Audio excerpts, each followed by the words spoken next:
Daily 1,000 रुपये profit या सिरीजचा आज पहिला दिवस होता. यात मी फ्युचर अँड ऑप्शनमध्ये निफ्टी 50मध्ये करणार आहे. यात कमीत कमी कॅपिटल आणि कमीत कमी रिस्क घेऊन 1,000 रुपये प्रॉफिट डेली बुक करण्याचा माझा प्रयत्न असेल. तर आजच्या ग्लोबल न्यूज आणि इंडियन मार्केट न्यूज आणि मार्केटच्या मुवमेंट बघता मार्केट हे पुट साईडनेच ट्रेड करेल असा मला अंदाज होता. मग मी एक पुट बाय केला. 13 जानेवारी 25,750चा पुट मी 43 रुपये पर शेअर प्रमाणे बुक केला. यात कमीत कमी 1,000 रुपये प्रॉफिट होईल अशी मला अपेक्षा होती. जसं मी मार्केटमध्ये पुट बाय केला तर मार्केट खाली जायला लागलं आणि प्रॉफिट 1,200 रुपयांच्या वरती गेलं. माझं 1,000 रुपयाचं टार्गेट पूर्ण झालं होतं, पण मार्केटचे इंडिकेटर बघता असं मला वाटलं होतं की मार्केट आणखी डाऊन साईडने ट्रेड करेल. मग मी आणखी थोडं होल्ड करायचं ठरवलं. आता हे प्रॉफिट आहे 1,500 रुपयाच्या वरती गेला तर अराऊंड 1,600 रुपये प्रॉफिट मला दाखवत होतं. पण असं वाटलं की आणखी थोडं होल्ड करूयात, कारण स्ट्रॉंगली मार्केट इंडिकेटर्स असं दाखवत होतं की मार्केट आणखी खाली पडेल. तर हा 43 रुपयाचा घेतलेला जो पुट आहे तर तो मे बी 70-80च्या अराऊंड जाईल असं मला स्ट्रॉंगली वाटत होतं. आणि मार्केटचे इंडिकेटर्स पण बघता असे की मार्केट डाऊनच होत होतं. तर मग मी आणखी थोडं होल्ड केलं तर बघता तर 70च्या अराऊंड आलेलं. पण खूप वेळ 68, 69, 70 याचा अराऊंड होतं. तर मी होल्ड केलेलं, पण असं वाटत होतं की यार इथून पुन्हा कमी खाली नको जायला.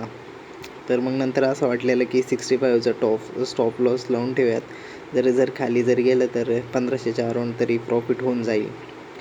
पण मग नाही तरी पण मी थोडं होल्ड केलं. आणखी वाट बघत राहिलो की अबो 70च्या वरती गेलं तर 75च्या वगैरे अराऊंड गेलं तर 2,000 रुपये प्रॉफिट बुक होईल.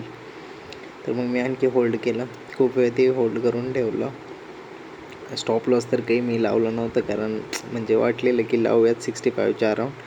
पण असं स्ट्रॉंगली मार्केट इंडिकेटर्स बघून असं वाटत होतं की इथून तर मार्केट खाली नाही जाणार आहे. आणि इफ जरी खाली गेलं तर मी जास्त लॉस नाही घेता. लॉस तर झालाच नसता. 60च्या अराऊंड जरी मी काढून टाकलास तरी 1,000 रुपये प्रॉफिटचं आपलं जे माझं टार्गेट आहे ते माझं पूर्ण झालं असतं. मग मी वेट करत राहिलो आणखी. असंच तरी पण मार्केटमध्ये जास्त मुवमेंट नव्हती होत. 66, 67, 68च्या अराऊंडच मार्केटमध्ये मुवमेंट होत होती. त्यानंतर मी खूप वेळ होल्ड केलं तर अचानकमध्ये थोडं मुवमेंट झाली. 70च्या वरती वगैरे मार्केट गेलेलं. प्रॉफिट अराऊंड तेवढंच होत होतं. 1,600-1,700 रुपये प्रॉफिट मला दाखवत होता. असं वाटलं एकदा बुक करून टाकूयात, पण नंतर म्हटलं चलो वेळ आहे तर आणखी थोडं होल्ड करूयात आणि बघूयात. पण तेच सिच्युएशन होती, तिथेच होत होतं. 67, 68, 69च्या अराऊंडच मार्केट फिरत होतं. त्याच्यानंतर मग थोडी मुवमेंट झाली वरती. 70च्या अराऊंड मार्केट गेलेलं. मग आता असं वाटलं की 70ला तरी एक्झिट करूयात.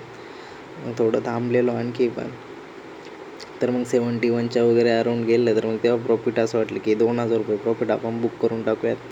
मग त्याच्यानंतर मार्केट अचानकच थोडी मुवमेंट झाली डाऊन साईडला आणि मार्केट 75च्या वरती गेलं. नंतर 76 वगैरे 77 गेलं तर असं वाटलं की मग 80ला वगैरे आपण बुक करून टाकूयात. आणि 2,200-2,300 रुपये प्रॉफिट दाखवत होतं मला. नंतर मी प्रॉफिट बुक करा तर अचानकच ते 80च्या अराऊंड जायला लागलं. तर म्हटलं मग ठीक आहे, मी 83ला गेलं, पण मग मॅक्स आता 83ला प्रॉफिट बुक करून टाकूयात. मग मी 83ची ऑर्डर लावून दिली आणि 2,600 रुपयेच्या अराऊंड मला आज ते प्रॉफिट झालं 83ला. माझ्या या सिरीजचा भाग होण्यासाठी व्हिडिओला लाईक करा आणि जिद्दी मराठी ट्रेडरला फॉलो करा. धन्यवाद. थँक्यू.